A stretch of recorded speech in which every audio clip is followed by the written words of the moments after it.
is that Sam? Hello? If you're selling something, I'm not interested. I'm Dr. Marcia Fieldstone. I'm calling from KACL. But you can call me Dr. Marcia. Dr. Marcia, I don't want to be rude, but why have you called? Your son called saying you need a new wife. Well, the boy misses his mother. Do you think perhaps you miss somebody just as much? Don't answer that. We'll be back after this advert break.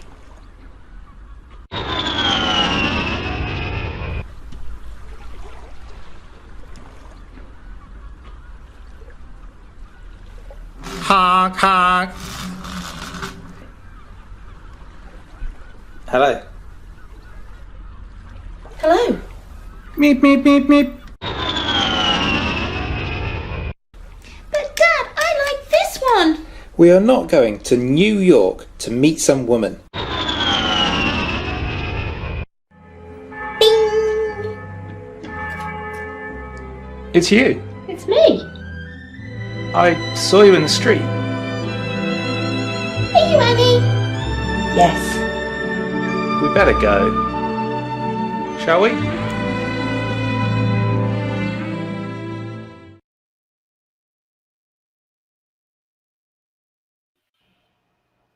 That was the best intro I can possibly ever put together.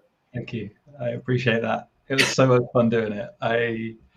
So if you didn't know, I'm a big Lego nerd and a big Brussels sprouts fan. No, not really. But given the opportunity to do some silly things like that, I love it.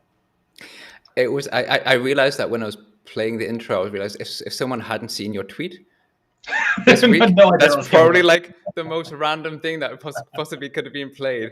I do have a weird sense of humor, but I had to play that. So that was fun. I got so many questions about this though. What was the why? Why did it come from? Was it like if you make this video, I will eat some Brussels sprouts, that kind of situation? Not quite, no. So since the pandemic started 2 years ago, me and a bunch of my other British friends around here, we started doing virtual cocktail nights.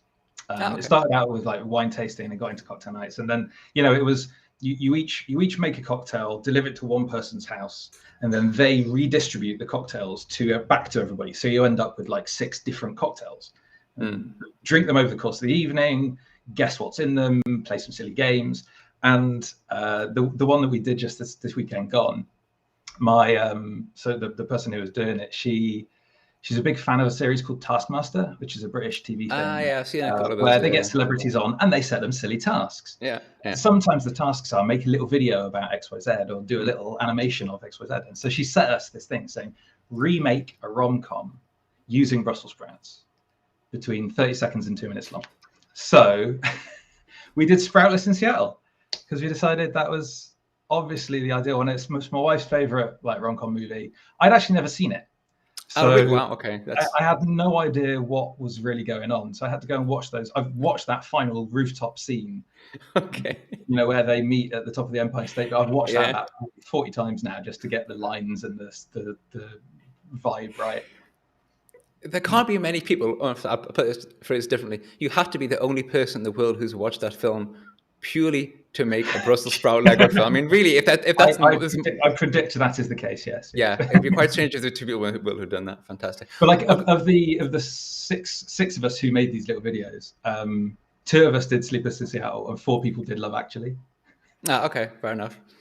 Okay, we're a very unimaginative lot. Okay, I've got one more question, and then I'll move on before Jeff starts having a go at me for being too random. Halfway through, there's a car goes past, and it beeps the horn, and it goes, Hank, Hank. Is that like Hank as in Tom Hanks? Or is it like... Because that's what it sounded like to me. No, it's me just going honk, honk. Okay, it sounded like someone saying Hank, Hank in like a Tom Hanks voice. Okay, fair enough. So, see, I think now I'm over-analyzing your Brussels sprout romantic comedy. Thinking about it too hard. Oh, man. Okay, anyway, thank you very much. That was a very awesome video you put together there. Hello and welcome. Thanks for joining me. I have to. It's I first saw you back when I first started using Power BI, and I was like, oh my! When I didn't realize anything about Power BI, I was like, oh look, it's another English person who uses Power BI because you were doing this edX or EDX, whatever you pronounce the course.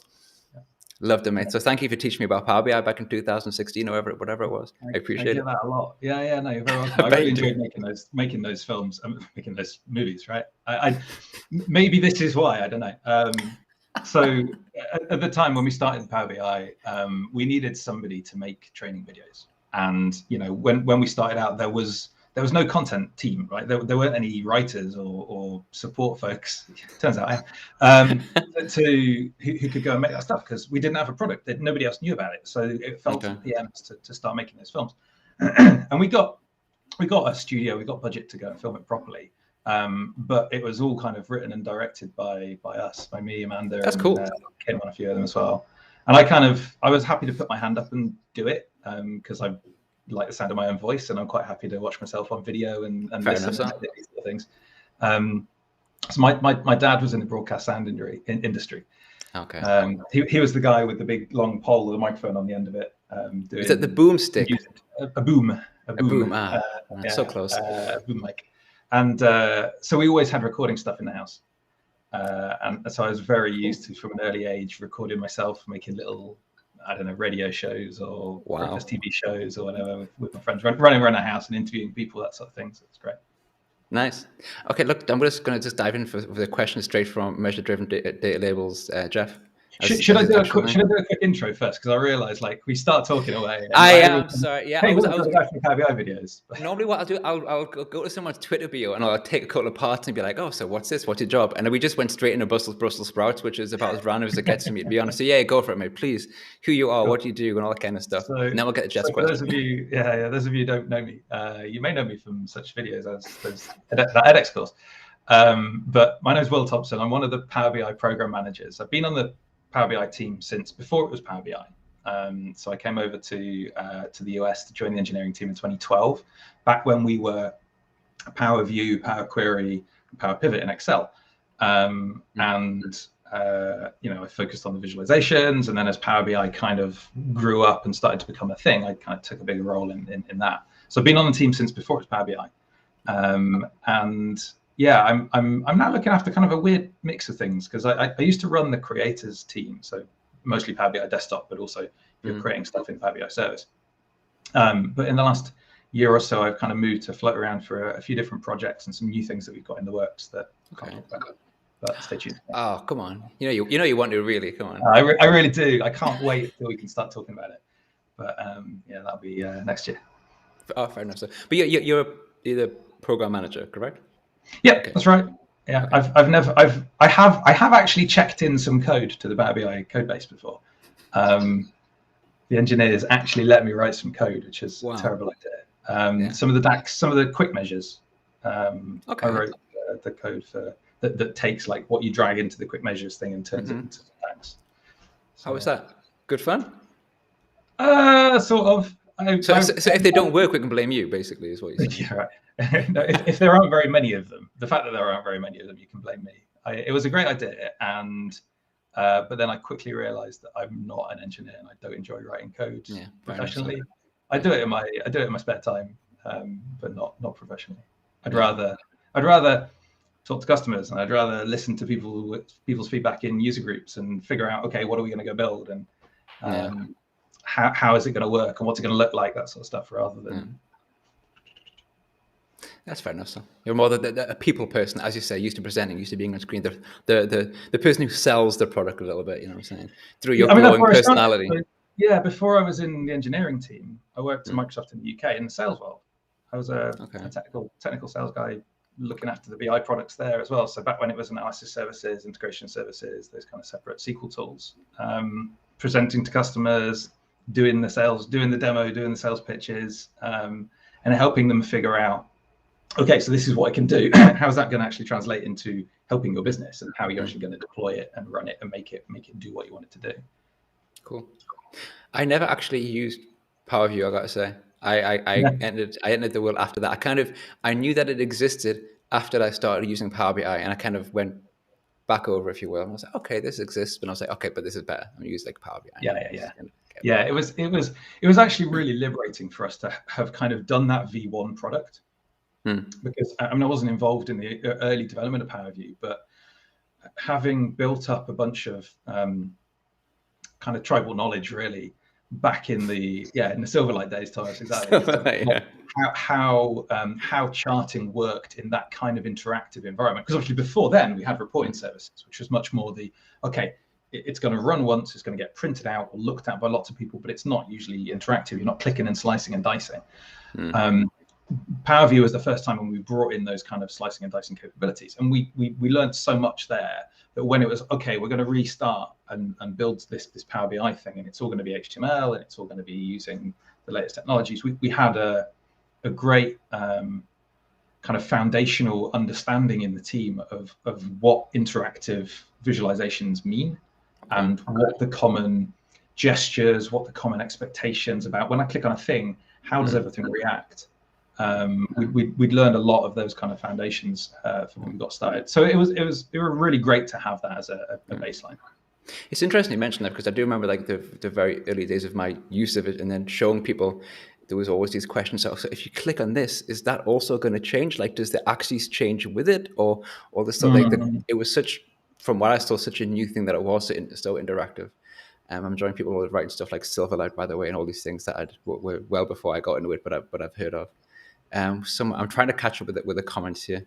Here, Power View did not feel revolutionary, gotta say. Yeah, did feel revolutionary. Yeah. Did feel revolutionary. You think about that shift from reporting services or from Cognos or from BizObjects, where you had these things where you would go and say, okay, I want this column with this column, this column. I'm going to filter by this and this and this. Go. And it will churn for 30 seconds and spit out a report, and it looks gorgeous. You can make them format exactly how you want. I mean, I think the most common use case for Power BI, like for reporting services globally, was bank statements. Okay. Perfectly formatted, paginated things with lots and lots of repeating data. Really common scenario. It's not very interactive. Yeah. And so when Power View came along, and you could click, cross-highlight, cross-filter, and the demo I always used to do, I think it was like 14 clicks, and you get a really nice looking report. It's like, I'm going to add this, resize, and I'm done, and it looks great. And now look, I can do with this interaction and less exploration straight away. I feel like I missed out on something. Now I feel like I want to go back and just try just to see what it's like. You know what I mean? Well, I mean, it is just like using Power BI, right? Because it really was. The visuals were just built. We took the same principles we developed with Power View and built them into Power BI. Oh man, love it. There was a question before from Jeff that I wanted to get to. It was a random question, but it's Jeff. Did you consider any names other than Power BI? Just saw it and I was like, that's an interesting question. So originally, when we moved Power View, Power Query, Power Pivot out of Excel to say, hey, this is going to be a standalone application, we originally called the kind of desktop application Power BI Designer, but it was always going to be Power BI. I think we probably had a code name before that, but I don't think we ever seriously considered anything else. There is confusion. I've got to say, it gets confusing sometimes with the store when you have Power BI, which is Power BI Desktop, and you have also Power BI, which are two very different. Well, no, actually, they are two very different things. Well, the Power BI mobile application, which is just Power BI, is very much a consumption experience, and Power BI Desktop is all about creating. If you get you have the one on your that you use as mobile, but on your desktop, and it's literally, as you say, just a viewer. So I've got in training sometimes and say, make sure you have Power BI installed in your device. Yeah, okay, no worries. You open it, it's like, this is nothing. And that's why it's not called Power BI Mobile, because it's not just a mobile application. Yeah. You can use it on your desktop, and we do have a significant number of people who use it on their desktop as a consumption application, who are just using it as a way of tracking the reports that other people have created and shared with them. I like this comment, by the way, from Belinda, because it's true. I think because it's interesting, Belinda saying Power View change her career path. Power BI did the same thing for me. Yeah, so nice. It's quite a cool thing that you see the impact that it has on people's careers and what they do. It's one of the things I love most about, I guess, working at Microsoft. I'm sure other Microsoft product teams have the same thing, but I love it. I've had people come up to me at events like Ignite or Embass elsewhere in person, like in the before that. And you know, it's great to have people come up and say, thank you so much, because I found out about this Power BI thing. I was in finance before. I found out about this Power BI thing. I started using it. It revolutionized the way that we do finance in my organization. And it, in fact, started us on this path of creating a data visualization or data analytics center of excellence. And I run that center of excellence now. And it's nothing I ever expected to do when I came out of university with a finance degree or whatever. But I love it. And it's changed my career. And thank you so much. And that is really warms the cockles of your heart. I can imagine. One of my first ever experiences with Power BI was actually getting one of the worst annual reviews of my entire professional career, because I had this really big reporting package, and I said to myself, this is ridiculous. The reports are terrible. We can't go on this way. And I knew of Power BI, and I spent so much time trying to implement and roll out Power BI within the team that my boss was not happy, because she was, yes, but you're focused on the wrong things. You need to be focused on this. And I was like, we kind of didn't really see eye to eye on that. So it was it was not the best annual review, but it paid off in the long run. I think it paid off. Because I can understand. It's a really common challenge, right? Of getting people's buy-in and the executive sign-off of like, hey, we need to change the way we do stuff so that we can go faster in the future. It is difficult, and that's such a common story. I've heard that from so many customers who are like, I just kind of did it in my spare time, or I did it and it ate into more and more of my working hours. But we could see the value of it, and we delivered value quickly, which helped get that buy-in and let me spend more time there.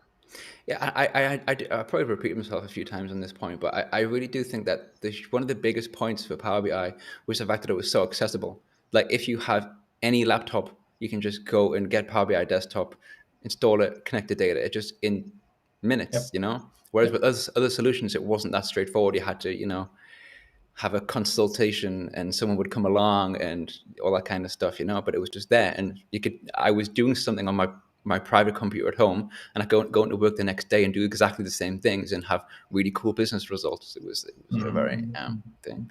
Look, all this stuff. Power BI also changed my career massively. All this. Look, you should all take this personally. Will this is all praise for you and your team. I really appreciate it. We all love it. 1 second. So what I got here. What is the smallest thing in Power BI that made? Smallest thing that makes your tweets, Jeff.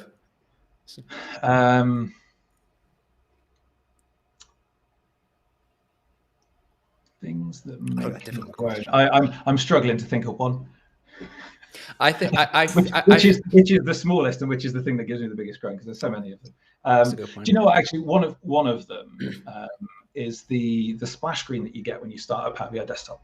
And you get a little screen with the most recently used on the side, and it's got some links to training and things like that. That screen, we haven't done much with it, like anything, over the however many years. And we've always wanted to go and make it more like the Office kind of backstage. When you pick file, you get templates and recently used and favorites and all of those other things. That it's one of those areas where we could do so much more with it, but we just see a ton of other opportunities around the rest of the product, so it's never been prioritized. I think that's one of those, and because it's something that I see a lot, like every time I open a product, it makes me great. For sure. It's a really good answer, actually, because I always ignore that screen, and when I give trainings, I always say you can go here, but I always just close it, and then you can do it elsewhere. It is actually I never thought about that, and I never thought anybody would actually be that bothered by it, because it's not a huge thing. But you're right, you see it every single time you open Power BI. That's quite cool, actually. I don't know. Gina made a comment about help. Like, it reminds people that help is there. Like, that is actually one of the most used links on that page. Funnily enough. And that right hand side was one of the ones that we really wanted to do more with. If like we could have, if that was connected to an RSS feed, so we could update it to say, hey, there's a new release has come out. Here's the new features that have come out. Or if we could customize it to say, hey, it looks like you have fiddled around a lot in Power Query recently. Here are some tutorials for other things you can do in M. Or, hey, it looks like you created a bunch of measures and they're all in the same place. Why don't you create a measure table? Or, like, hey, you've got 20 visualizations on your page. We can detect that, and so we can put in that list. Hey, here's some guidance on designing the best types of reports. So we could be really dynamic with it, but that's quite a lot of work. and It is. there's a lot of other things that we'd rather do. This is, we'll come back to that in a second, but the help sections in Power BI, I always do state that as well. I think there's lots of software where the help sections are garbage, but in Power BI, the help sections are very good because they take you to places that are really, like, they take you to the guided learning, they'll take you to the community, and these are basically the strongest point. I mean, the three things that you can learn Power BI from are guided learning, the community, and Google. So unless you put a Google link in there as well, I think you've pretty much done quite well on the help sections for sure. Our docs team are brilliant. I love them all. I have never met somebody on our docs team across the whole of Microsoft, because I've worked with folks in other products too. I've never met somebody in the docs team who I didn't like. They're all really, really nice people, and they're all really, what's the word I'm looking for? Like they're really great advocates for the community, because they know.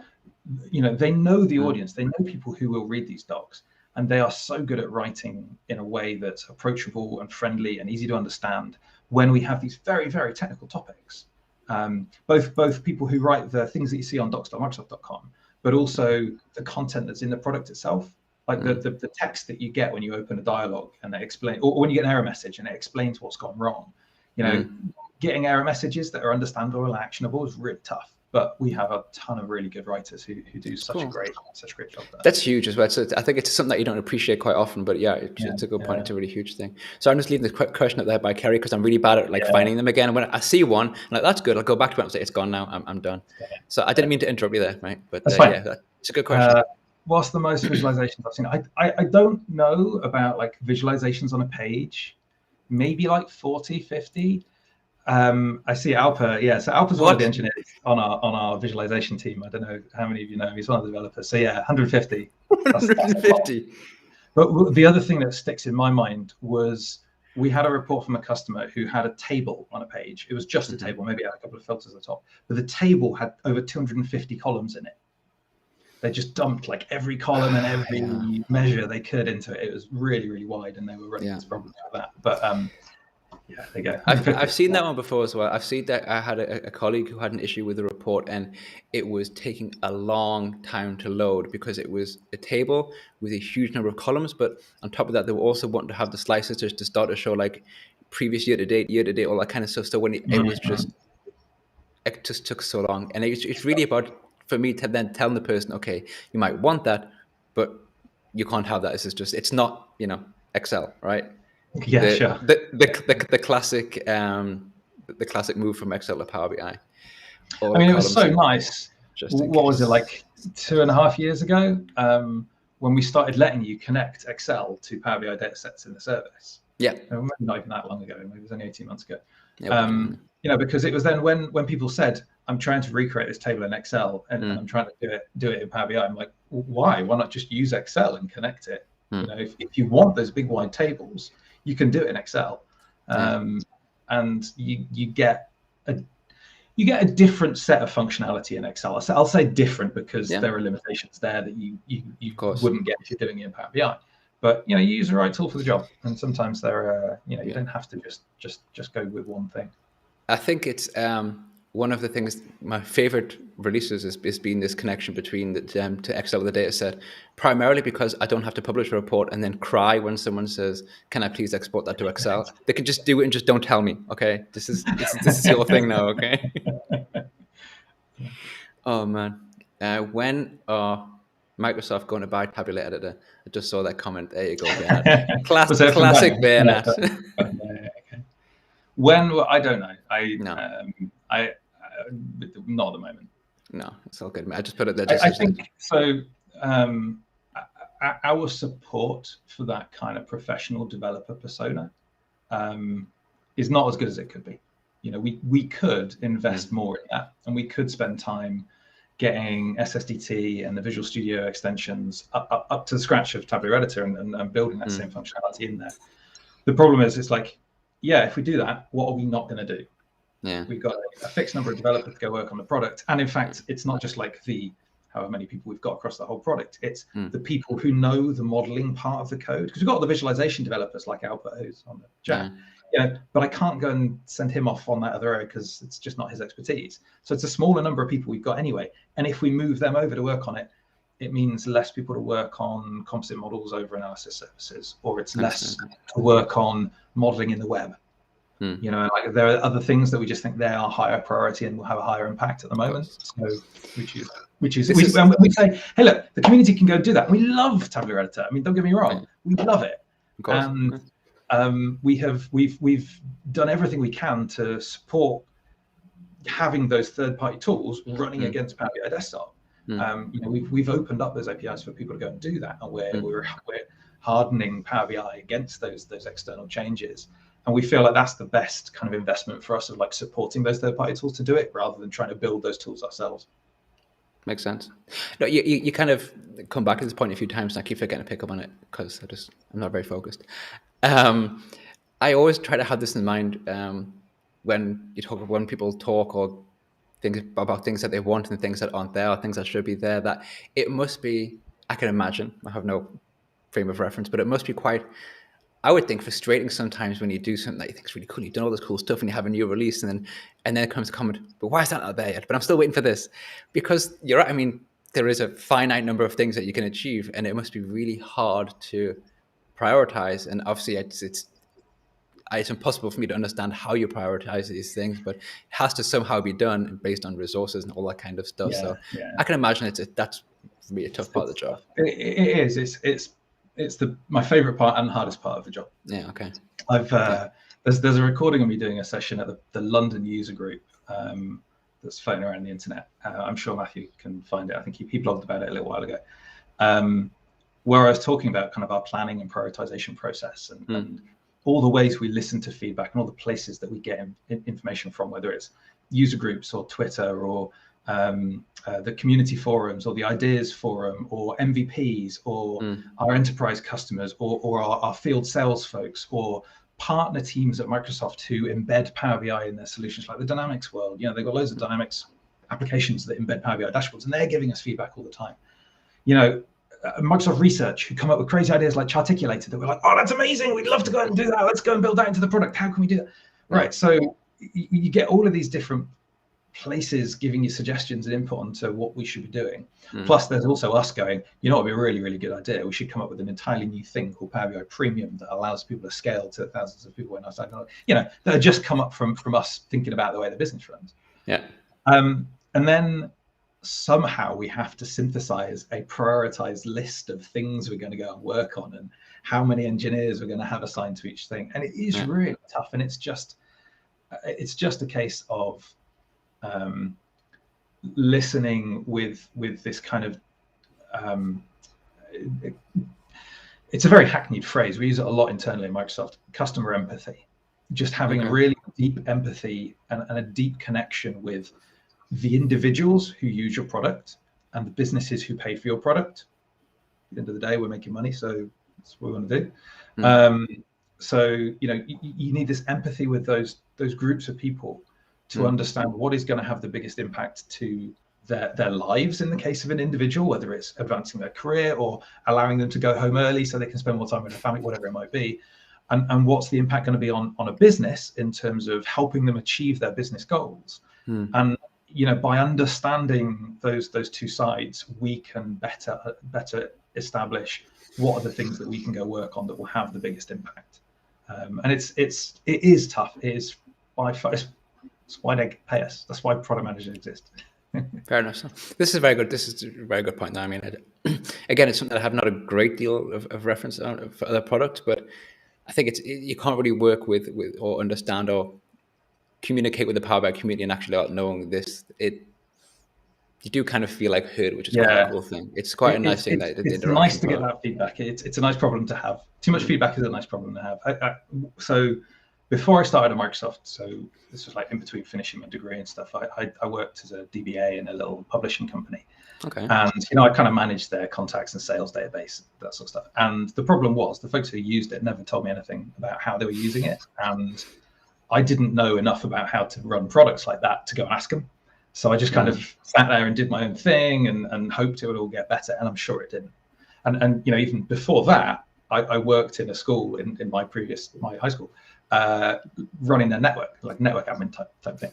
And of course, you know, kids do not come to you and say, oh, it was too hard to reset my password, or oh, you know, when I try and get onto this application, it's too slow. Kids don't come and tell you that. So it's like I feel much more comfortable now when I've got millions of people in the community saying, hey, can you go and add some measure-driven data labels, please? I'm just going to come back to this point that Rishi made, because it was a few comments ago, but it seemed to have attracted a lot of attention. Well, in this about Excel, how about it takes DAX query from the visual to create a query table in Excel? Okay, that, which a couple of people probably agree with. So I'm just putting it up there for the. Yeah. We've discussed it in the past of like how can we better integrate between Excel and Power BI, and I'd love to see that in the future. Something where we can. So today, if you want to connect Excel up, right, you have to start from Excel, and you've got to say, okay, I'm going to connect this Power BI data set, choose data set, and build your pivot table. I'd love to be able to go from Power BI, either desktop or the service, and say, give me this view in. Can you hear my cat? It's very squeaky. Give me the view that I'm looking at in this visual, but in an Excel pivot table, connected to the same data set. Look at this. Kerry's just showing off now. I don't believe I've ever had a kind of export. This is because maybe it's because your dashboards are so beautiful, your reports are so beautiful that people are just like, no, I want to stay there and look at all this glory. Yeah. Yeah, exactly. Must be. I'm so jealous of that. I get it less now, like I say, because this live connection to the data set. I just showed it to people like, oh my god, it's so amazing. I was like, yep, and now you can do that. This is fantastic. But yeah, they still come. Last week we had a sleeping dog, and today we have a very awake kitty. Squeaky kitty. They. This is she. This is Stolly. Stolly, as in the vodka. My family have a history of naming their pets after alcohol. So my dad had like whiskey and sherry as a dog and a cat, and then growing up I had Tia and Bailey, and then we had Scrumpy, which is very British West Country cider, and then this one is Stolly, and our other one is George, which isn't really named after any alcohol, but we just like the name George. Fair enough. Maybe it wants to go to its very colourful Christmas light laden. Do you know what? Play thing in the background. We spend however much on this cat tree and they never use it. They sometimes get onto this first level, but they never go any higher anyway. So I don't mind covering Christmas lights. It looks wonderful, mate. You've done a fine job. You switched on your camera. I was like, wow, this is it's our first Christmas decoration type. It's not exactly intentionally decorated. I just kind of dumped them on top. We were putting our Christmas tree up in the other room. Okay. My wife had these ones which we had on the tree last year, and she sort of said, well, we've got one blue strand, one purple strand, one red strand. I'd rather have them all multicolored all over. I was like, okay, fine, let's go down to the little hardware store that's here. It's like $10 to get a new set. Fine, we'll find something else to do with these ones. And actually the blue one, only half of the lights work anyway. And I kind of brought them in here and just dumped them on top of the cat tree, thinking, okay, I'll figure out what to do with them in a minute, and then didn't. And then I was like, just plug them in here. That looks all right. Yeah, fine. They can sit as a backlight. I'm sure maybe if you get closer with all the cables, but from this distance, you just see the lights. It looks fantastic. Just like Carrie's also had her dogs named after alcohol. Shandy is Guinness and whiskey. My wife also had a dog when she was younger named Whiskey. I'm not sure what's going on there, but it's a common. It's a good name for a dog. Yeah, good name for a dog. We named our dog at my family home Scrabble. It was a bit of a nerdy name, but we used to play Scrabble all the time, so we just named the dog Scrabble. I have no idea what that was about. Looking back, it was a pretty strange thing to do. Cool. Oh, I had a cat called Shed because I found it in the shed. Really, it's like, I love it. I mean, it's a good way to name your animals. I think we'll run out of names by that point because we had 9 cats, so we're just kind of running out of them. Look, see what happens. I'm speaking about something random, and then Jeff just comes in with a question, as he likes to do. He always accuses me of getting too random, and then he just brings me back on track with the question. So appreciate that, Jeff. Thank you very much. How hard is it to grow your team to match demand? It's not necessarily hard in that if we find that we don't have enough engineers to meet particular goals that we set ourselves. So the way things typically work across most Microsoft teams is you set your goals at the start of the year or whenever it is, and OKRs, right? That's our favorite sort of framework for this.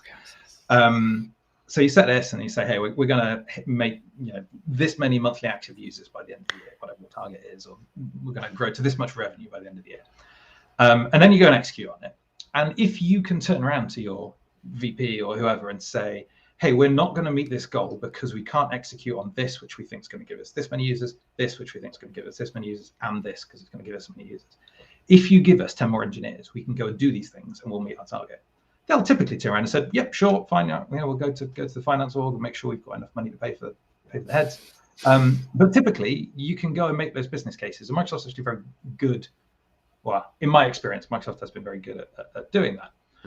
But the problem is, sure, great, I've got a head. I can go and hire somebody, but it'll take me 3 months to hire somebody, 3 months to ramp them up, 6 months to actually get them executing on meaningful features and get it shipped. And then, so it's like, we can go and make a business case, but that cycle takes a long time. So actually, like, getting a business case isn't necessarily hard, but executing on it, actually getting people up to speed is tough. Yeah, sure.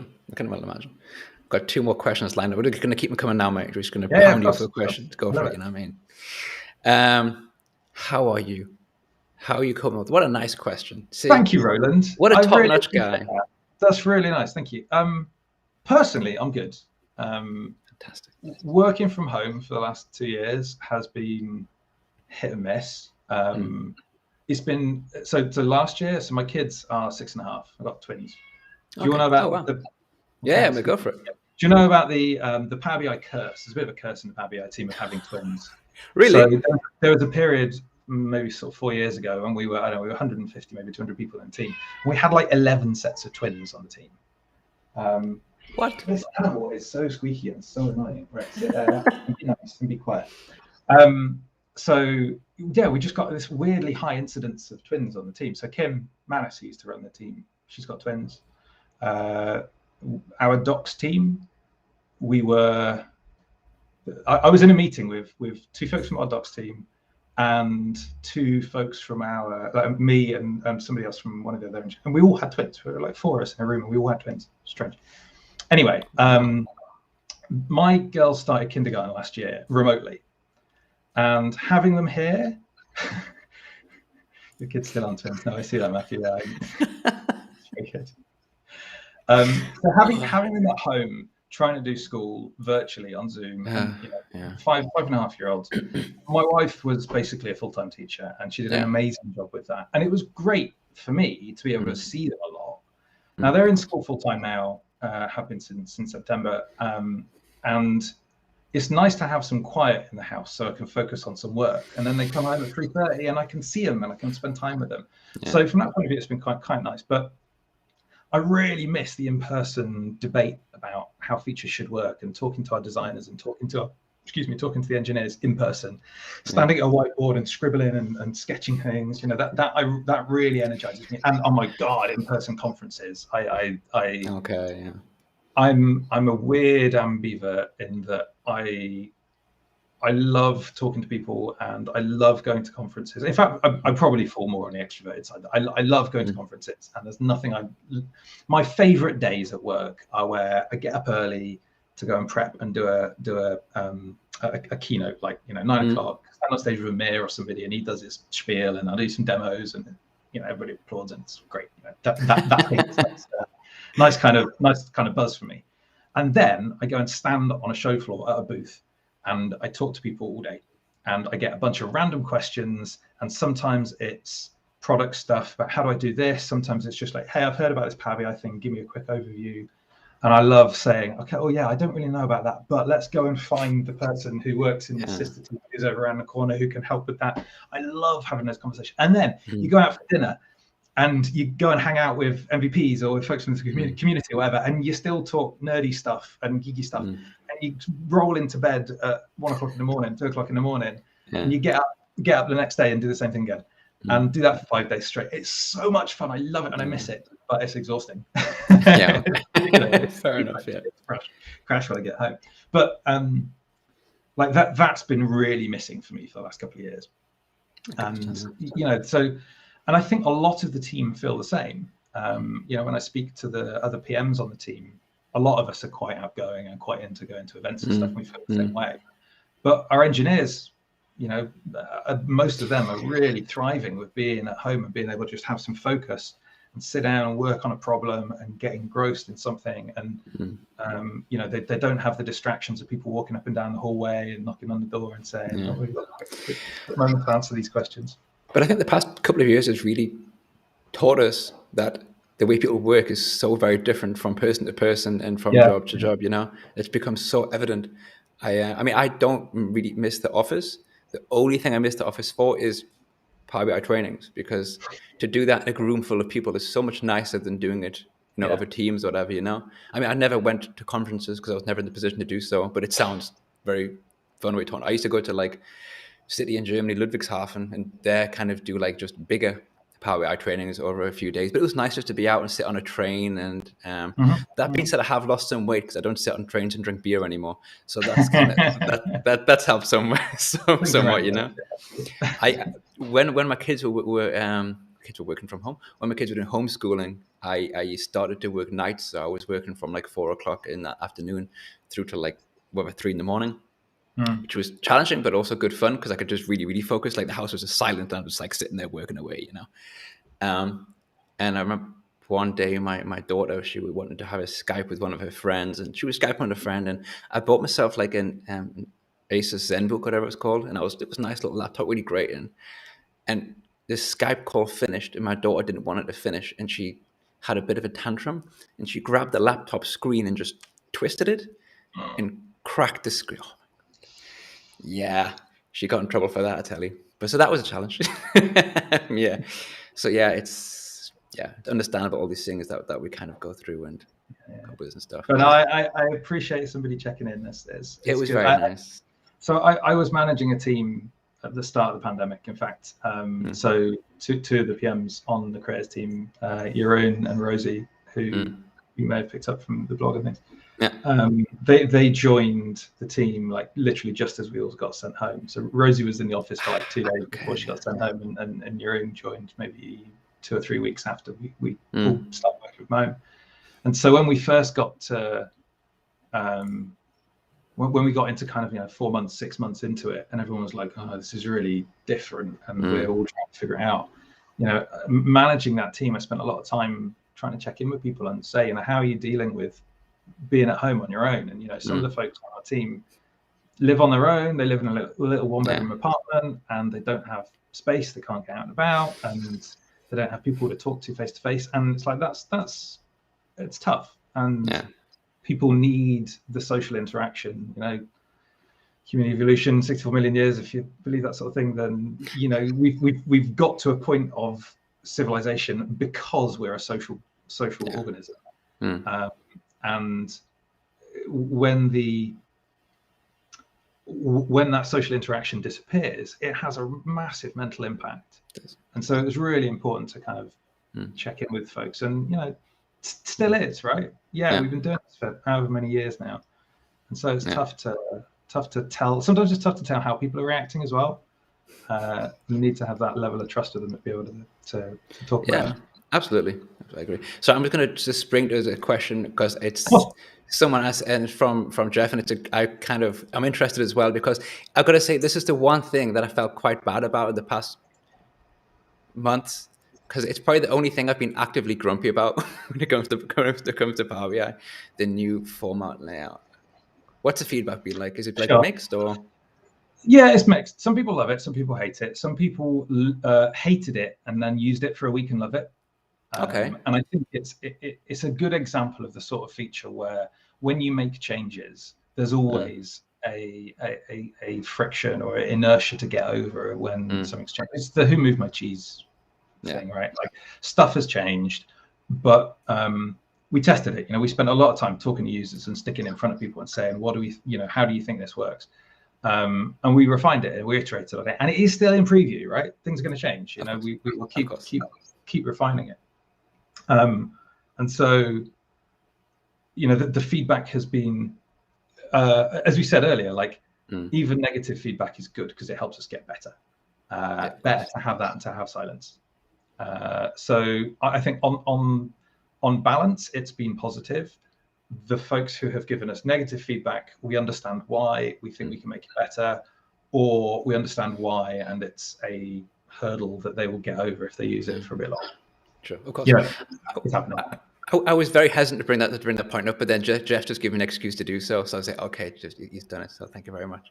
Appreciate it. Yeah. And was it even it's not per? Yeah, exactly. Yeah, it's completely true, and it's absolutely accurate. It's in preview, so of course there are going to be these things. The only reason I switched it off was because I needed to have something on my chiclet slices, and I love chiclet slices more than any other visualization in Power BI. So I was like, okay, I need it. So it's going off for a while.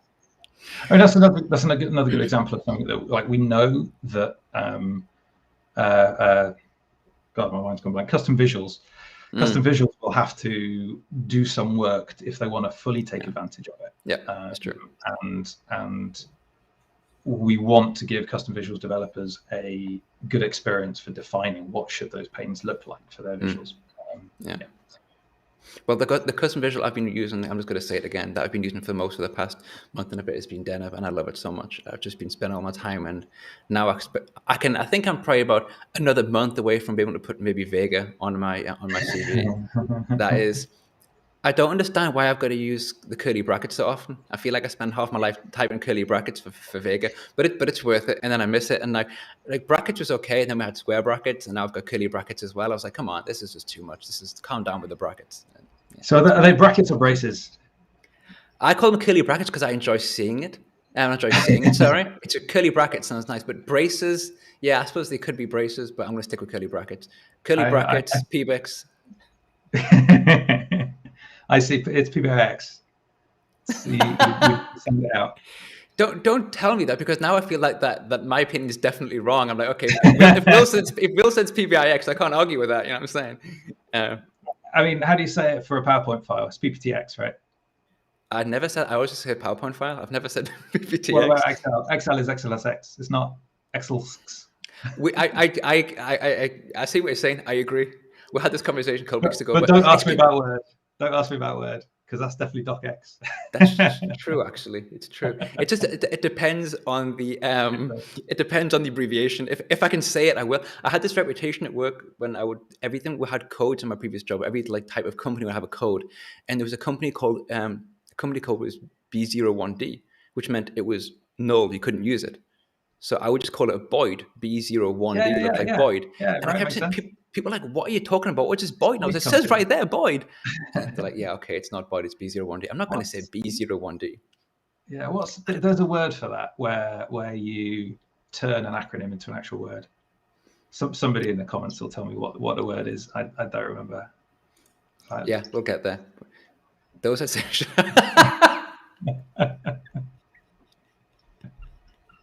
Well, I'll start saying it correctly before I ever take my day 100 exam. Oh, I love that. That's very good. Oh man, I've been too busy to look at it. Yeah, thank you also about this for Kerry. It's for my first Vega tweets, I kind of just stole Kerry's code and changed a little bit and put stuff on. I was like, that's cool. And then when I started to actually just do it completely for myself, and I realized, I don't know anything. It's much easier to change someone else's code and add little bits and pieces when you do it from scratch for yourself. It's like, now I've got to understand the layout and understand this. This is too much. So what I was producing went from looking quite nice, as in a ripoff from Kerry, to looking really basic, which is my own stuff. Oh man, yeah, but it's good fun. And then at 1.1 is coming soon. Very cool. Cool. Very nice. Anyway, we can wrap it up about that, because it's been more than 45 minutes, and I always do this. And if I keep on talking, it'll just be me rambling and then Jeff complaining that I'm rambling. So I will say thank you very much for joining. It's been totally awesome. I really enjoyed it. Thanks for having me. I've really enjoyed it as well. It's been a good laugh. Great, mate. That makes me happy. And of course, for everyone who's been chatting and asking questions and making comments that are very funny. Thank you, everyone, too. Been a lot of people here today to see you, mate. This has been about 20 viewers. This is we're setting records here for me, anyway. So everyone, thank you very much for joining. I will be back next week. Of course, it'll be the final one before Christmas, so we can make it a more Christmas themed. Maybe I'll have some Christmas instead of a Sprout film. We can have a Christmas film or whatever. That's Christmas here, right? If you want to make a sequel, that's fine. You got 1 week to make a Christmas sequel, mate. There you go. It's fine. Okay. All right. Anyway, thank you very much, everyone. Take care.